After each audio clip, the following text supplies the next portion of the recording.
ഒരിക്കലും ഈ മുറ്റത്ത് വന്നതാ അവൻ, എന്റെ ദേഹിരക്കാൻ. ഇനിയും വരും. ചാത്തന്മാരവനെ കൊണ്ടുപോകും.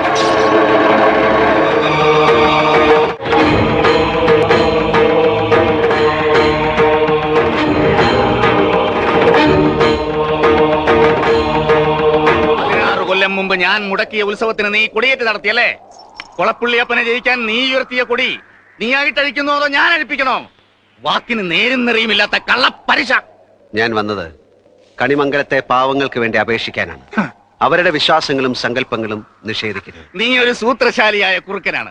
അപേക്ഷിക്കാൻ വന്നിരിക്കുകയാണല്ലേ? കൊടിയേറ്റ് കഴിഞ്ഞാൽ ഉത്സവം നടക്കണം, നടന്നേ തീരൂ. നിനക്കറിയാൻ നടക്കില്ലാന്ന്. പ്രളയം വന്ന് സർവ്വതും നശിച്ചാലും നിനക്കറിയാം അത് സംഭവിക്കില്ലാന്ന്. അപ്പൊ നീ അടവ് മാറ്റി അപേക്ഷയുടെ പുതിയ ഭാഷയുമായി വന്നിരിക്കുന്നു. ഓടാ, കടക്ക് പുറത്ത് പോ.